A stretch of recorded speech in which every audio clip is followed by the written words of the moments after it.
happy na mga tao. Thank you and God bless you all. Maayong adlaw kanining tanan. Magandang araw sa inyong lahat. My warmest greetings of love to everyone present today in The Hague, Netherlands.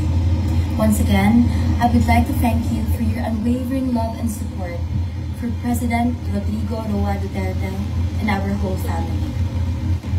I apologize for being unable to make it there today as I am back in the Philippines to continue with my education, because I am sure that is what my father, Dada Rudy, would want.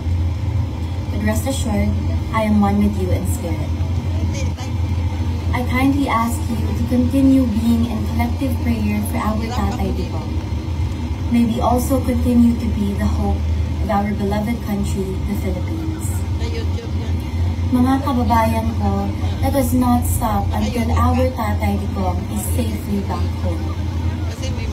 Again, maraming salamat sa inyo. Mabuhay kayo at mabuhay ang Pilipinas. Isang lahi, isang libo. Sa mga kapwa ko Pilipino sa iba't ibang panig sa mundo, sana hindi kayo mapagod sa pagdarasal na makauwi na ang ating mahal na Presidente Rudy. Gaya ng sabi niya, ang kanyang buhay ay sinakripisyo niya para sa bayan mula pa noon hanggang ngayon.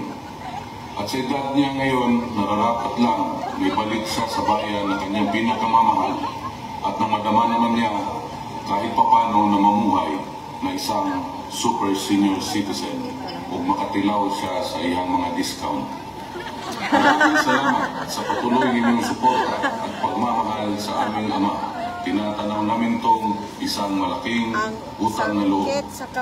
Salig lang ta sa Ginoo ug amping mong tanan kanunay. Tinulak man nila tiyo. Silong ka na lang diri sa akong te. Silong na? Tapos na yung view. Ayun na naman din. Okay, at yan po ang mensahe ng mga anak ni Tatay Digong. Of course, siguro nagtataka kayo na wala si VP Sara sa mensahe.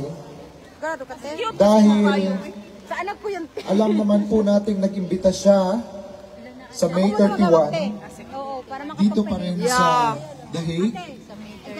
The event, again, I would like to take the opportunity to ask everybody if you have time to come back on May 31. Our event will be in the Duterte Street, outside the detention area. Uy, sayang. Maaari man pong sasabihin sa atin na hindi tayo kasya doon, pero kailangan na nating iuwi si Tatay Digong. We need to bring him home. Kailangan na niyang umuwi, makasama ang kanyang apo, ang kanyang pamilya, ang mga mahal niya sa buhay, at lalong-lalo na ang mga kababayan natin sa Pilipinas. Now we're going to proceed with our program. I would like to ask Francis Finstad to please come on stage for the songs and stories of Tatay Digong. Ang mga kantang kakantahin po ni Francis ay ang mga paborito ni Tatay Digong. Kalakip ng mga kantang ito ay ang mga storya kung bakit niya ito paborito. Ngayon lang po ito maipi-perform